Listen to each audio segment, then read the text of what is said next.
Njia kuelekea mafanikio na njia kuelekea kutokufanikiwa almost zote ziko sawa. Inategemeana na namna ambavyo wewe binafsi umeamua kuchagua njia ipi uende nayo.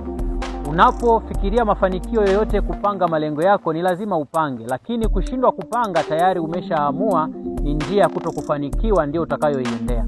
Kwa hiyo na kufanikiwa katika mipango au malengo ambayo umekuwa nayo inategemea kwanza na wewe ulivyoamua kujichagua, kwa sababu maisha yanaanza pale utakapoamua kujichagua wewe kwanza ili kuyaelekea mafanikio, ili kuyakabili mafanikio, utaweza kufanikiwa zaidi. Unawezaje kujichagua wewe mwenyewe? Hakikisha ya kwamba katika nyenzo zote au katika hatua zote ambazo umekuwa ukizifanya, wa kwanza ni kufahamu mazuri au mabaya yako ni yapi, yani strength na weakness ulizonazo. Madhaifu ulionayo ni yapi? Kujua madhaifu yako sio kikwazo cha wewe kushindwa kufikia malengo yako. Inakusaidia kuweza kujitendea tathmini nzuri au kujifanyia tathmini nzuri ili uweze kurekebisha baadhi ya madhaifu ambayo unayo katika hatua mbalimbali ambazo umekuwa ukizifanya. Unapofahamu kwamba una uwezo fulani, una strength fulani katika kufanikisha malengo fulani katika maisha, katika jambo fulani, ni swala bora, kwa sababu utakuwa na uwanja mpana wa kujua ya kwamba uwezo kamili ulionao unatosheleza au hautoshelezi kuweza kukabiliana na jambo ambalo umepaswa kulifanya. Kwa hiyo namna ya kujichagua ni hatua au ni kitu ambacho unapaswa kujijengea mazoea. Hauwezi ukaanza tu kujichagua au hauwezi kuwa na uwezo huo. Lazima kwanza uwe na tathmini sahihi ya kwamba wewe ni nani na wewe unataka nini katika maisha, na unataka katika hatua zipi au kwa njia zipi unataka mafanikio yako. Kwa hiyo unaweza ukawa na malengo mazuri, unaweza ukawa na fursa zipo zinatosheleza, unaweza ukawa na watu sahihi katika mifumo ya biashara zako, unaweza ukawa na mifumo sahihi, lakini kushindwa kujua ya kwamba thamani yako ni ipi, utakuwa pia hauwezi kufikia malengo yako, kwa sababu ni sawasawa na gari lipo lakini likakosa dereva.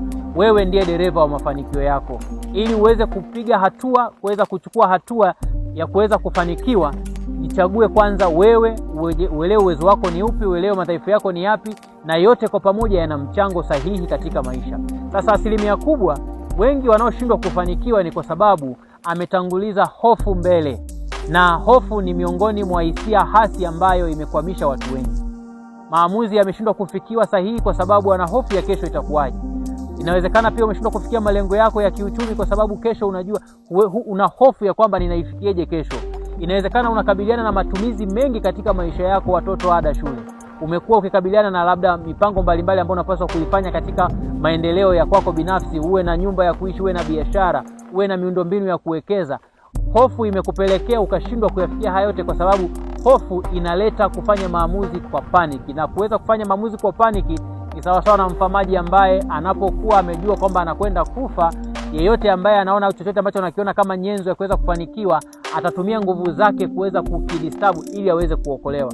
Ndio maana pia hata wale ambao ni wataalamu wa kuokoa watu, anapokuwa mtu amezama katika maji, anamwacha kwanza ili aishiwe na nguvu. Anapokuwa ameishiwa na nguvu, ina maana yuko tayari kwa hatua yote ambayo anaweza akasaidiwa. Anapokuwa akisaidiwa katika zile hatua za kwanza, kwa sababu ana paniki, inaweza ikamsababisha hata anayemuokoa kuweza kuzama yeye pamoja na yeye ambaye amekuwa akimuokoa. Kwa hiyo angalia maisha yako, hayapaswi kuwa na paniki. Haupaswi kufanya maisha au maamuzi kwa paniki. Na ili uweze kuishinda hofu, hakikisha mambo yafuatayo unakuwa unayajengea mtizamo na unakuwa umeyajengea misingi imara au mifumo imara, kuhakikisha kwamba hofu unaikabili. Hofu sio mbaya, kwa sababu hofu inakuonyesha ya kwamba kuna sehemu fulani ya maisha yako, ya mfumo fulani haujakaa sawa. Kwa hiyo usipambane na hofu, usipambane na negative emotion yoyote katika maisha. Na hofu inashikilia namba moja, kwa sababu asilimia kubwa inachukua nguvu kubwa ya ubongo na fikra, hatimaye inahakikisha na zile zingine. Unaweza kukuta mtu ana tamaa, mtu ana hasira, hizi ni ndogo ndogo, lakini kubwa katika hisia hasi ni hofu ambayo unakuwa unakabiliana naye. Kwa hofu inakuonyesha ya kwamba kuna sehemu hakuko sawa katika mifumo ya maisha yako, na ubongo unatafsiri mambo fulani ambavyo unayakabili. Inawezekana hali ya uchumi haiko vizuri kwako. Unapoiogopa, unapoikabili siku kwa kuogopa ya kwamba je, kesho itakuwaje? Kama nimefanikiwa labda kupata chakula cha asubuhi, mchana itakuwaje? Ile hofu inatafsiriwa katika ubongo ya kwamba hili jambo ni hatari. Vile vile kama ni hatari, basi mambo ya mafanikio ya fedha yakae mbali, kwa sababu ndivyo ubongo umeumbwa kutafakari na kutafsiri.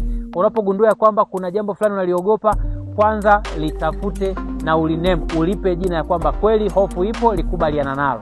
Na utakapokubaliana nalo, nenda katika hatua ya kwamba kama lipo, nina uwezo wa kukabiliana nalo, kwa sababu utalikabili kwa kuwa na evidence mbalimbali za maisha yako.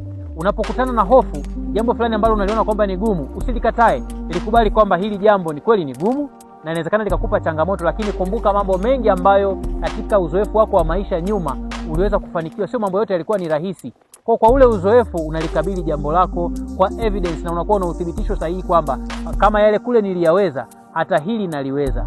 Asilimia kubwa ya watu wengi ambao wamekwama kwa sababu tu amefikiria nadharia sana kwamba ninashindwa kufanya jambo hili, akaacha uwezo sahihi. Inawezekana una vitendea kazi, una nyenzo sahihi, una resources, rasilimali zote za kukabiliana na hilo jambo, lakini kwa mindset yako kuingiwa na hofu ya kwamba hofu ikakudrive, hauwezi kupiga hatua yoyote katika maisha, na utajikuta kila siku unakuwa pale pale.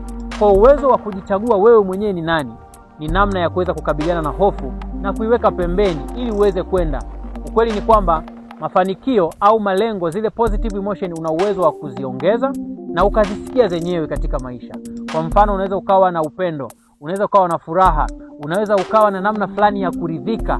Zile zote zinakuonyesha ya kwamba mifumo yako inaenda vizuri na inatenda kazi vizuri. Lakini ziko emotion au hisia ambazo ni hasi. Kila wakati ukifikiria, unapokuwa na tamaa juu ya kitu fulani, unapokuwa na hasira, unapokuwa na wivu, hizi zinakuonyesha ya kwamba kuna mfumo fulani hauko sahihi kulingana na matarajio ambayo umekuwa nayo. Kwa zote zinakuonyesha, unakabiliana nazo kwa sababu ziko sio kama ni sehemu ya adui, ni sehemu ya kukufanya wewe uweze kutambua mifumo yako iliyoko ndani ya maisha yako, ya kwamba kuna sehemu aidha kuko sawa au hakuko sawa. Na ndio maana unashauriwa usifanye maamuzi yoyote ukiwa na hasira, wala usiahidi ukiwa na furaha, kwa sababu unaweza ukafanya maamuzi au ukatamka jambo ambalo ukashindwa kulitekeleza kwa wakati unaofuata, kwa sababu umefanya aidha kwa furaha sana au kwa hofu, ukiwa na jambo fulani na hisia hasi ikiwa ndio imechukua hatma yake. Kwa jambo lote unapokabiliana nalo, ili uweze kufanya uchaguzi sahihi wa wewe mwenyewe, kwanza lazima uwe na utulivu. Ni kweli unaweza kuwa na stress, lakini tulia na uweze kufanya maamuzi sahihi kwa wakati unaokabili. Ni kweli watu wengi wanakabiliana na hofu au stress ambazo zinafanya maisha yao yawe na ukabilivu. Huwezi ukaandaa vita wakati wa vita. Maandalizi ya vita yanafanyika wakati wa amani, ili vita inapotokea uweze kukabiliana na vita. Kwa unapojikuta kwamba uko kwenye vita na ukujiandaa vizuri, cha kufanya ni kuondokana tuna hiyo vita, aidha kutaka amani au kujizuia tu usiweze kufa, ili uweze kurudi nyuma na kupanga mifumo yako sahihi ya maisha. Maisha yanaanza pale utakapojichagua. Pale utakapochagua kwamba vipaumbele ulivyovitaka katika maisha ndivyo unapovitekeleza. Pale utakapochagua kwamba vipaumbele ambavyo umevitaka katika maisha ndivyo utakavyoviwekezea, ndivyo utakavyovifanyia kazi. Pale utakapojichagua ya kwamba muda wako mwingi unautumia kujiendeleza wewe binafsi zidi ya wale wengine ambao wamekuwa wakikufuata, ni namna ambavyo utajichagua kwamba wale mawazo mengi yanayotoka nje, yale influence zote za nje utazikabili kwa kuzizuia, kusema hizi hapana, na kuzikuza zile ambazo ni za kwako, influence zote ambazo zinatoka ndani. Kwa mawazo mengi ambayo yanatoka nje ni mawazo tu, lakini fakti sahihi unazo wewe, kwa sababu kila ukilala ni wewe, kila ukiamka ni wewe. Kwa wewe una ukweli sahihi wa maisha yako, sio mtu mwingine.